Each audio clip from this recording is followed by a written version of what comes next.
샌프란시스코의 로스 알투스 힐이라는 작은 마을에 요한이라는 그런 집배원이 있었다고 합니다. 근데 그는 젊었을 때서부터 이 마을 부분 약 50마일 그 거리를 왔다 갔다 하면서 우편물을 이 배달하는 그런 삶을 살고 있었습니다. 그런데 어느 날 그 길을 왔다 갔다 하면서 갑자기 문득 이 황폐한 그 길에서 계속적으로 일어나는 그 모래 먼지를 보면서 와, 내가 이 일을 하다가 그냥 결국은 이 모래 먼지를 먹고 살다가 죽겠구나라는 그런 황망한 마음이 갑자기 들었다고 해요. 그래서 고민이 쌓였다고 해요. 도대체 내가 이 일을 계속 할 수 있을 것인지, 도대체 나는 왜 이런 삶을 계속 살아가야 되는지 하는 그 고민이 있었다고 해요. 근데 그러다가 갑자기 문득 그래, 어차피 내가 나에게 맡겨진 이 일을 하기 위해서는 계속 이 길을 다녀야 하는데 그러면 차라리 이 길을 내가 아름다운 길로 만들 수 있도록 내가 한번 변화시키면 어떨까라는 그 생각이 문득 들었다고 해요. 그래서 그 다음날서부터 이 요한이라는 리치베어는 자기의 그 주머니에 그 들꽃 씨앗을 가득 채워서 다니기 시작했다고 합니다. 그래서 자기가 하는 우편물 배달하면서 짬짬이 시간을 내어서 그 꽃씨들을요, 그 황폐한 그 길 가운데 계속적으로 뿌렸다고 합니다. 근데 이런 일들을 여러 해 동안 매일 빠짐없이 하게 되자 어느 순간에 놀라운 그 변화가 일어나게 되었다고 해요. 바로 봄이 되었더니 그 황폐한 길에 봄꽃이 피어나기 시작했어요. 여름이 되니 그 황폐한 그 길 가운데 여름꽃이 피어나게 되었습니다. 가을이니 어떤 꽃이 피어났을까요? 가을꽃이 피어나게 되면서 그 황폐했던 그 길이 완전히 꽃길이 되었다라고요. 꽃길이 되었다라는 거예요. 근데 이런 모습을 지켜보던 사람들이 있었는데 바로 마을 주민이었습니다. 그래서 마을 주민이 이 요한을 통하여서 그 황폐했던 길이 꽃길이 된 것을 보고 감동을 먹어서 그래, 우리도 한번 그와 같은 그런 일을 한번 해보자라고 하면서 자기의 그 주머니에 그 들꽃 그런 꽃씨들을 잔뜩 싣고 자기가 사는 마을과 자기가 다니는 그 길에 그 씨들을 뿌리게 되면서 장차 그 마을이 아주 유명한 아름다운 꽃마을이 되었다라고 합니다. 바로 이 집배원 한 사람의 수고와 희생으로 어떤 변화가 일어났습니까? 바로 그 황폐했던 길이 또 그 마을에 큰 변화를 얻게 되었다라는 거죠. 근데 우리는 이 이야기를 통해서 참 한 사람의 변화가 얼마나 중요한지에 대한 것을 우리는 이 이야기를 통해서 알 수 있을 것입니다. 그런데 이 세상에는요, 이보다도 더욱더 크고 이보다도 더욱더 아름다운 변화를 일으켰던 한 분이 계십니다. 바로 우리가 사랑하고 우리가 잘 아는 그분, 누구죠? 바로 예수님이시죠. 예수님께서는요, 죄악으로 가득하여서 이 황폐하고 사망이 내린 이 땅을 변화시키기를 원하셨어요. 그래서 이 땅에 오셔서 복음의 씨앗을 뿌리시고 자기 자신을 그 희생하심으로 인해서 예수님을 믿기만 하면 사망에서 생명으로 옮겨주는 엄청난 변화의 그 축복을 모든 믿는 자에게 주시게 되었습니다. 그리고 이뿐만 아니라 이 복음이 들어가는 나라, 또 이 복음을 받아들이는 그 민족에게는요, 큰 변화가 일어나서 아름다운 복음의 열매를 맺게 되었다라는 것이죠. 그리고 이런 변화 가운데 그 변화를 가장 많이 추구하고 또 대표적인 그 교회가 바로 오늘 우리가 함께 나누고자 하는 이 데살로니가 교회입니다. 당시 1세기의 데살로니가는요, 마게도냐 지역의 그 수도로서 헬라 지역에서는 고린도 다음으로 두 번째로 큰 항구 도시였습니다. 오늘날에도 사실 이 도시가 존재해요. 존재하는데 요즘에는 그 아테네 다음으로 두 번째로 큰 도시가 이 데살로니가라는 그 도시예요. 그런데 문제는 이처럼 도시는 크고요, 이처럼 도시는 좋은데 데살로니가 교회가 복음의 열매를 맺은 대표적인 교회로서 세워지기 위해서는 사실 그 교회가 갖고 있는 그 상황은요, 너무나도 어려운 그런 조건이었다라는 거예요. 왜냐하면 사도 바울이 2차 전도 여행을 하면서 빌립보에서 교회를 세우고 또 빌립보에서 내려와 데살로니가에서 그 사람들에게 복음을 전하고 가르쳤던 그 기간이 겨우 3주, 한 대략 21일 정도밖에 안 되었고, 또 바울이 전한 이 그리스도에 대한 그 복음으로 인해서 소동까지 일으키면서 바울을 죽이려 했던 그 유대인들이 가득했던 그것이 어디예요? 바로 이 데살로니가라는 이 도시였기 때문이었습니다. 따라서 바울이 데살로니가를 떠난과 동시에 이 교회가 사라진다 해도 별로 뭐 신기할 것이 없어요. 왜냐하면 배움의 기간도 짧지요. 또 이거 박해하는 그 무리들도 거세고 많지요. 그러니까 당연한 일이었어요. 여러분, 믿음을 가진 그리스도인이라면 교회가 어떻게 하면 건강하게 성장하고 부흥할 수 있을까라는 이 질문을 가지고 한번 고민을 해보았을 것입니다. 여러분이 생각하기에 교회가 건강하게 성장하고 부흥하기 위해서는요, 여러분 어떠한 요소들이 있어야 된다라고 생각하십니까? 건강한 교회. 우리가 육신이 건강하려면 뭘 해야 돼요? 건강한 음식을 먹어야 되고, 또 좋은 운동도 해야 되고, 생활 습관도 좋아야 되고, 자세도 좋아야 되고, 되게 여러 가지가 있잖아요. 마찬가지로 교회가 건강하게 성장, 부흥하려면 우리가 생각하는 어떤 그런 조건들이 있을 것입니다. 시간만 있으면 여기서부터 한 번 다 물어보면서 이렇게 적어서 이렇게 하고 싶은데, 만약에 물어보게 되면 아마 여기 계신 모든 분들이 우리 교회가 성장하고 부흥할 수 있는 아주 좋은 그런 요소들에 대해서 다 말씀해 주실 것이라 저는 믿습니다. 그렇다면 여러분이 갖고 있는 교회의 건강한 성장과 부흥을 위한 필요한 요소들을 여러분이 생각하면서 한번 데살로니가 교회를 한번 봤으면 좋겠어요. 데살로니가 교회가 바울을 통해 복음을 들은 기간도 상당히 짧았고, 또 복음에 대한 유대인들의 박해가 심했는데도 불구하고 이 데살로니가 교회는요, 복음의 열매를 맺을 수 있었다는 거예요. 그렇다면 복음 받은 기간도 짧고 박해하는 사람도 많은데 어떻게 데살로니가 교회는 복음의 열매를 맺을 수 있었을까요? 여러분의 생각은 어떠십니까? 이 질문에 대한 답을요, 오늘 본문에서 우리는 이에 대한 답을 찾아볼 수가 있습니다. 첫 번째로 데살로니가 교회가 복음의 열매를 맺을 수 있었던 이유는, 첫 번째로 하나님의 은혜와 평강이 그들에게 있었기 때문이었어요. 본문 1절을 보면 바울이 데살로니가 교회 성도들에게 보낸 편지에서 제일 먼저 은혜와 평강이 그들에게 주어지기를 간절히 바라는 그런 축복의 인사를 그들에게 전하는 것을 볼 수가 있습니다. 여기서 말하는, 사도 바울이 말하는 은혜라는 것은 자기 백성을 향한 하나님의 기쁨을 나타내는 그런 말입니다. 이것은 백성이 무엇인가 받을 만한 일을 하고 받을 만한 자격을 가져서 받는 것이 아니라 하나님께서 그들에게 거저 주시는 그 호의를 표현하는 그런 말이에요. 그러니까 마치 어떤 모습이냐면, 완벽한 비유는 아니겠지만 우리 어린 자녀가 있지 않습니까? 그리고 여러분에게 어린 자녀들이 있었고 또 어린 손주들이 있었고, 근데 이 자녀들이 어때요? 손주들이 어때요? 어린아이들이 말은 못해서 옹알옹알 거리고 이렇게 말을 하면서 엄마를 부른지 아빠를 부른지 할아버지를 부른지 모르지만 옹알옹알 하면서 걸음걸이도 제대로 못해서 뒤뚱뒤뚱거리면서 손을 들고 웃으면서 확 오게 되면 어때요? 그 아이를 바라보는 엄마는 뭐예요? 그 모습 자체가, 그 소리 자체가 기뻐서 아이에게 필요한 것과 필요한 모든 것, 또 그 아이에게 더 많은 사랑을 베풀어 주는 것처럼 바로 하나님께서 은혜를 베풀어 주신 모습은 그 엄마가 자기 아이들을 바라보면서 베풀어 주는 그 모습과 비슷하다라는 거예요. 다음으로 은혜와 더불어 주어지기를 바라는 이 평강이라는 것은 어떤 싸움과 다툼으로 인하여서 얻은 승리로 인한 그런 평화가 아니라 그리스도 예수를 통하여서 하나님과 화목하게 되어 얻게 되는 완전한 그런 평안. 그래서 영적으로 조금도 부족함이 없어서 어때요? 항상 그 은혜 때문에 기뻐하고 즐거워하고 누가 뭐래도 기쁘고 누가 뭐 건드려도 기쁜 그런 영적으로 부족함 없는 그런 상태를 의미합니다. 이 모습을 우리가 한번 또 아이와 엄마의 그런 관계 가운데 한번 비교해 보면 어떤 것이 있을까요? 바로 저는 그렇게 생각해 봤어요.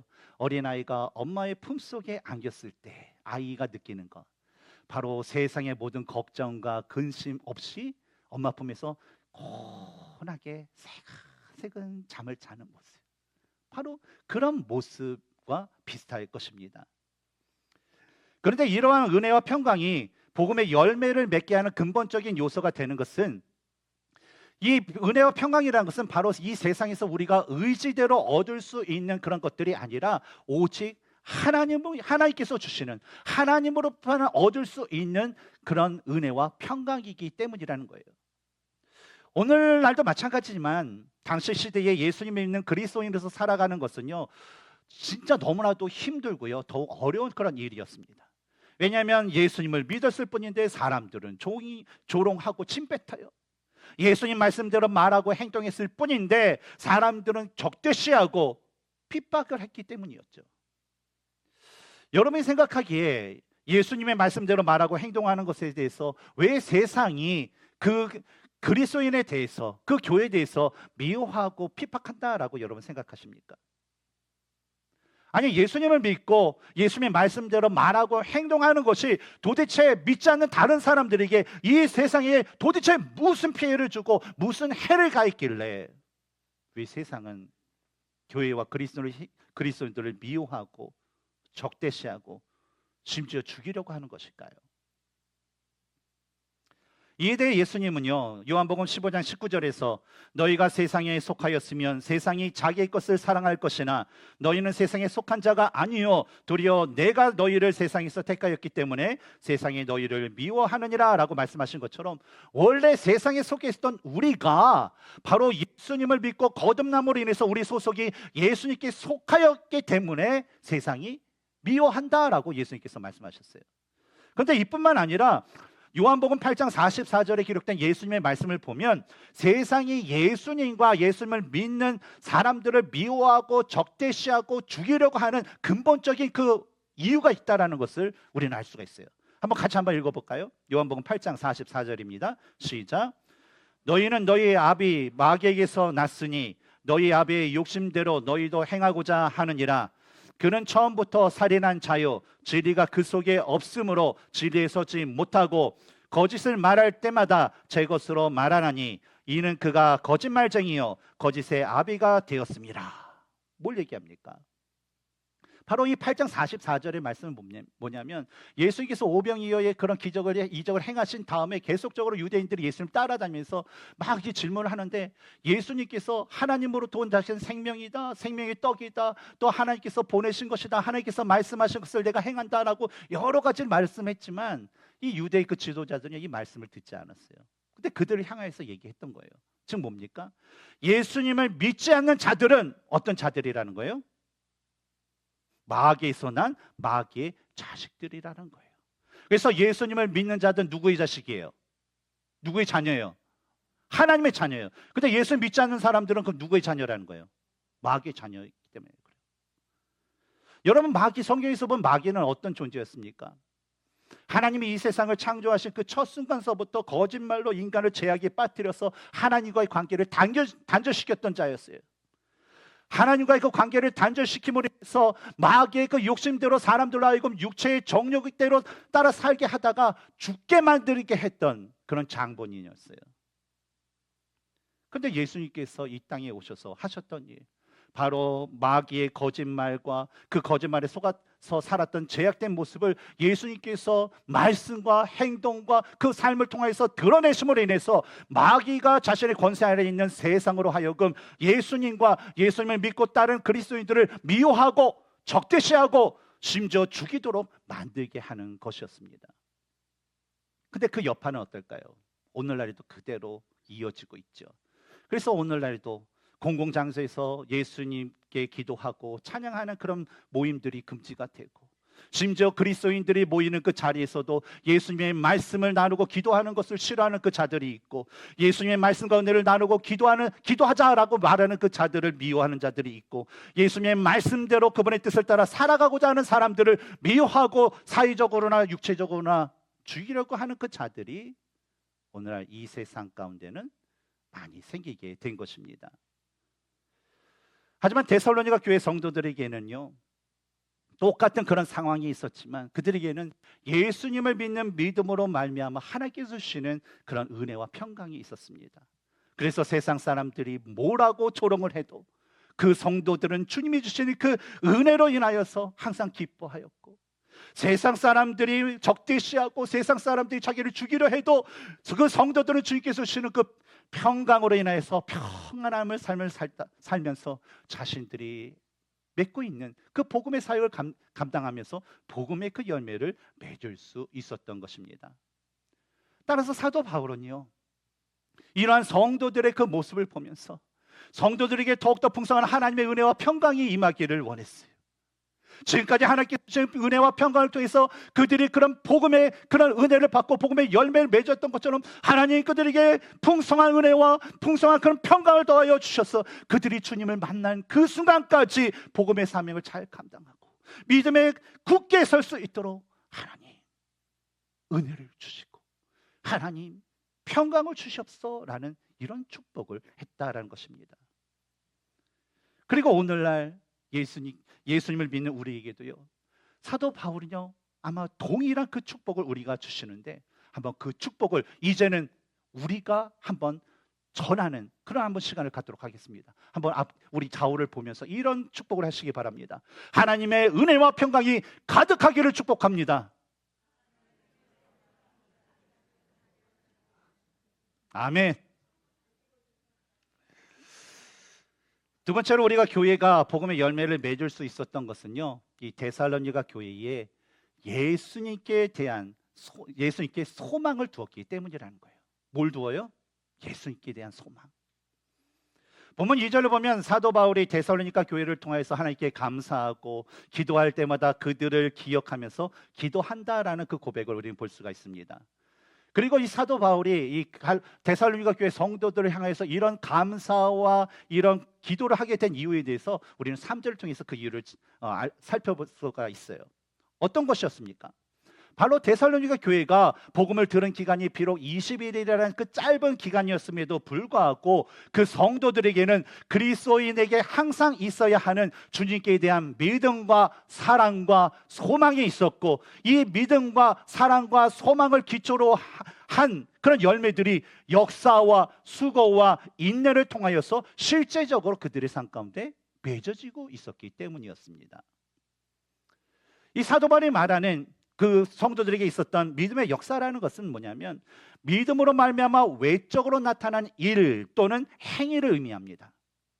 그런데 데살로니가 교회의 성도들이 믿음의 역사라는 이 열매를 맺었다라는 것은 그들이 그리스도의 그 복음을 듣고 그것을 들어서 기뻐하고 그것을 들어서 만족하는 것으로 삶이 끝나는 것이 아니라 믿지 않는 자들이 성도를 볼 때에 저 사람은 진짜 예수라는 사람에게 속한 사람 같아, 저 사람은 왠지 달라, 저 사람은 예수쟁인가 봐 라고 하면서 그 많은 믿지 않은 사람들이 그가 그리스도인이라는 걸 알 정도로 예수님의 말씀대로 말하고 예수님의 말씀대로 행동하며 살았다라는 것을 우리는 이 말씀을 통해서 알 수가 있습니다. 오늘날에도 그리스도인으로서 예수님의 그 말씀대로 살아가는 것은요, 여러분 쉽지 않습니다. 그런데 당시 1세기에는 우리가 좀 전에 또 얘기한 것처럼 그리스도인으로서 예수님의 말씀대로 살아가는 것은요 더욱더 힘들었어요. 왜냐하면 우리에게는 자유라는 것이 있잖아요. 오늘날은요 자유가 있어요. 뭐 종교적인 자유도 있고 뭐 여러 가지 자유가 있어요. 근데 당시에는 이 헬레니 문화가 가득한 그 세대, 바로 우상이 가득한 그 세상에서 우상 숭배를 거부하고 예수님만을 주님으로 섬기는 것은요 어떤 의미를 따냐면 세상 사람부터 미움을 받을 수 있는 정당한 이유, 세상 사람으로부터 조롱을 당할 수 있는 정당한 이유, 세상 사람부터 불이익을 당할 수 있는 정당한 이유, 심지어 세상 사람들로부터 죽임을 당하고 위협을 당할 수 있는 정당한 이유가 됐기 때문이었어요. 왜냐하면 다른 사람들은 다 우상숭배를 하는데 그리스도인만 믿지 않는다. 그러면 그 사회에서 그 사람을 그렇게 매장시키고 없앨 수 있는 충분한 이유가 됐다는 거예요. 그런데 그럼에도 불구하고 데살로니가 교회 성도들이 믿음의 역사라는 열매를 맺을 수 있었다라는 것은요, 그들이 세상이 주는 그런 조건과 그런 환경을 바라본 것이 아니라 복음을 통하여서 나에게 임한 바로 예수 그리스도를 그들이 바라보며 살았기 때문이었습니다. 그래서 기꺼이 뭐예요? 세상 사람들이 나에게 조롱하고 침뱉음을 하고 손가락질하고 심지어 죽이려 한다 하더라도 그것이 자신이 걸어야 돼, 자신이 짊어져야 될 그 십자가의 길임을 알고 그 믿음의 길, 십자가의 길을 그들은 담대히 걸어가게 되었던 것입니다. 두 번째로 사도 바울이 말한 사랑의 수고라는 것은 사랑으로 말미암아서 외적으로 나타나는 수고를 의미합니다. 사랑이 근본이 돼요. 근데 사랑이 있음으로 인해서 외적으로 나타낸 수고. 근데 이 바울이 말하는 먼저 이 사랑이라는 것은 일반적인 그 사랑이 아니라 바로 하나님의 그 아가페적인 사랑. 진짜 사랑을 받을 자격이 전혀 없는 그 죄인을 향한 무조건적인 하나님의 그 사랑을 가리킵니다. 근데 우리가 명심해야 될 것은 우리가 사랑하면 우리가 생각하기는 그 우리 내 마음에 있어야지 누군가를 사랑할 수 있다고 얘기해요. 그러나 여기서 말하는 그 사랑이라는 것은 이런 감정적인 사랑이 아니라 희생적인 행위로 나타내는 사랑을 얘기한다는 거예요. 어떤 사랑이요? 희생적인 행위로 나타내는 거. 그리고 특히 사랑의 수고라고 있잖아요. 근데 이 수고라는 그런 원어적 의미는 뭐냐면 피곤하고 녹초가 될 정도로 일이나 노동을 한 것을 얘기해요. 어떤 일? 피곤하고 지칠 정도로. 여러분 하루 종일 8 to 8 막 그렇게 일을 하고 뭐 5 to 뭐 10 그렇게 일을 이렇게 하다 보면 어때요? 저도 그냥 9 to 뭐 9 뭐 그렇게 일을 하게 되면 오후 5시가 되면 어떤 느낌이 있냐면 진이 빠지는 느낌이 들어요. 그런 게 있어요. 그럼 집에 가면 눈은 떠져 있는데 정신은 혼미해요. 뭐 그런 게 있잖아요. 그렇게 지치고 힘든 그런 일들을 얘기한다는 거예요. 근데 사랑의 수고라는 것이 사랑이라는 것이 뭐예요? 바로 희생적인 행위로 나타내는 사랑이다. 근데 수고라는 것이 이렇게 지치고 피곤할 정도의 그런 노동된 일이다라는 것을 볼 때에 데살로니가 교회 성도들에게 이러한 사랑의 수고라는 그런 열매가 맺혀졌다라는 것은 그들이 예수님의 사랑 때문에 얼마나 다른 사람들을 위해서 자신을 헌신하고 희생하였는지를 우리는 짐작하여 알 수가 있습니다. 우리 교회도 이러한 사랑의 수고를 열심히 하시는 그런 분들이 계시죠.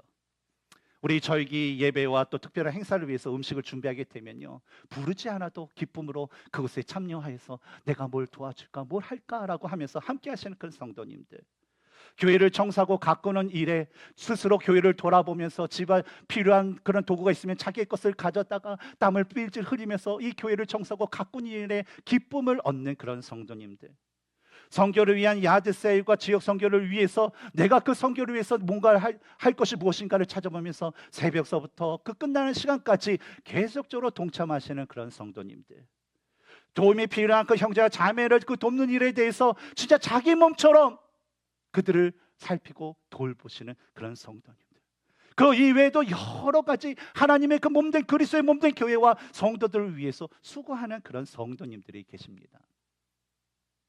시편 126편 5절부터 6절의 말씀을 보면 이런 말씀이 있어요. 눈물을 흘리며 씨를 뿌리는 자는 기쁨으로 거두리로다. 울며 씨를 뿌리러 나가는 자는 반드시 기쁨으로 그 곡식단을 가지고 돌아오리로다 라고 말입니다. 우리가 주님의 그 사랑 때문에 우리가 하는 일 가운데 눈물도 흘릴 수 있고 우리가 땀을 흘리면서 힘들어할 수 있지만 우리가 주님을 위해서 흘리는 눈물과 땀의 그 수고를 우리가 아끼지 않고 우리가 할 때에 바로 하나님께서는 분명히 우리들의 그 모습을 통해서 우리가 분명히 풍성한 곡식단을 걷게 하는 큰 기쁨과 은혜와 축복을 얻게 하실 줄 믿습니다. 세 번째로 소망의 인내라는 것은 장차 이 땅에 다시 오실 그 예수님께서 주실 그 면류관을 우리가 소망하면서 현재의 어려움을 이기며 믿음의 삶을 살아간다라는 것을 의미합니다.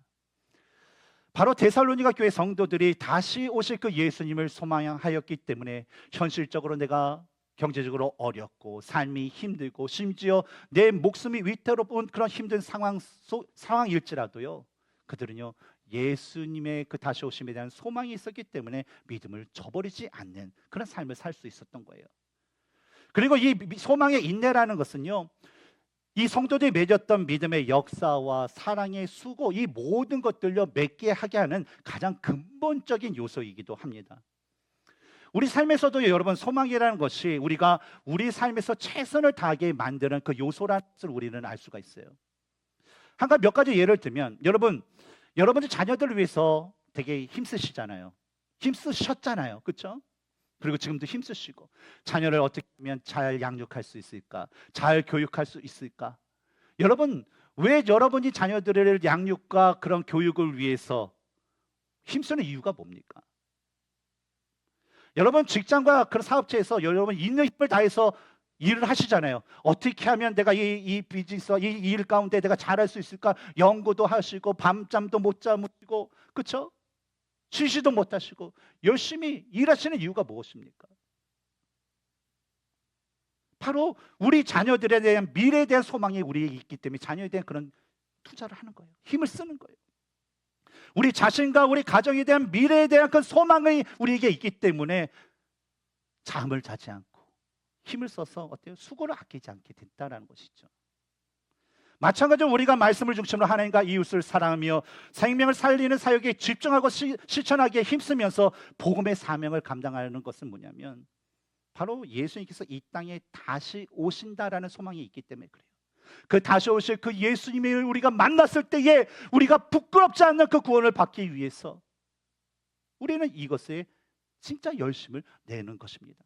그래서 하루하루 살아갈 때마다 예수님을 믿는 믿음의 삶을 살 수 있는 것이고 예수님의 그 사랑을 베푸는 수고를 기쁨으로 감당할 수 있고 시시때때로 불어닥치는 어려운 현실 속에서도 포기하지 않고 인내하면서 복음의 사명을 우리는 감당할 수 있는 것입니다. 사랑하는 성도 여러분, 예수님에 대한 소망을 가슴에 품고 날마다 이 복음의 열매를 맺으시기를 주님의 이름으로 축복합니다. 데살로니가 교회가 교회로서 온전히 세워지거나 부흥할 수 없는 그 조건과 또한 계속 존재할 수 없는 세상의 모든 조건을 가졌음에도 불구하고 교회가 점점 굳건하게 세워지고 복음의 사역을 감당하는 부흥의 역사를 그들이 이룰 수 있었던 것은 바로 그들에게 하나님께서 주시는 그런 은혜와 평강 그리고 그리스도의 재림에 대한 소망이 그들에게 있었기 때문이었습니다. 그리고 이런 은혜의 평강 그리고 예수님께 대한 그 소망은 우리 데살로니가전서 1장 5절에 너 능력과 성령과 큰 확신으로 된 것임이라라는 그 말씀과 6절에 성령의 기쁨으로 말씀을 받아라는 그 말씀처럼 성령님의 충만하신 그 은혜로 인해서 얻게 된 것입니다. 그렇다면 여러분, 하나님의 성전인 우리 자신과 하나님께서 믿는 자들을 불러 모으신 이 라이프 교회가 복음의 열매를 맺는 그런 하나님의 성전이 되기 위해서 과연 필요한 것은 무엇이라고 생각하십니까? 우리 교회가 하나님의 교회에서 성장하고 부흥하기 위해서는 무엇이 필요하다고 생각하십니까? 바로 성령님의 충만하신 은혜를 통하여서 하나님의 은혜와 평강이 우리에게 임하고 예수님의 재림에 대한 소망을 우리 마음에 굳건히 품어야 할 것입니다. 여러분, 교회는 인간의 생각과 또 세상의 조건으로 세워지고 복음의 열매를 맺는 것이 아닙니다. 하나님의 말씀을 붙들고 하나님의 뜻을 구하며 믿음의 걸음을 걸을 때에 바로 그 순간에 하나님께서 교회를 세우시고 하나님께서 교회를 통하여서 역사를 일으키시는 것입니다. 그러므로 날마다 성령 충만한 삶 가운데 하나님의 은혜와 평강이 임하기를 간구하시길 바랍니다. 그리고 여러분의 그 삶 가운데 다시 오실 그 예수님에 대한 소망을 품고 그 예수님을 언제든지 우리가 맞이할 수 있도록 준비하며 기다리는 저와 여러분이 되시기를 주님의 이름으로 축복합니다.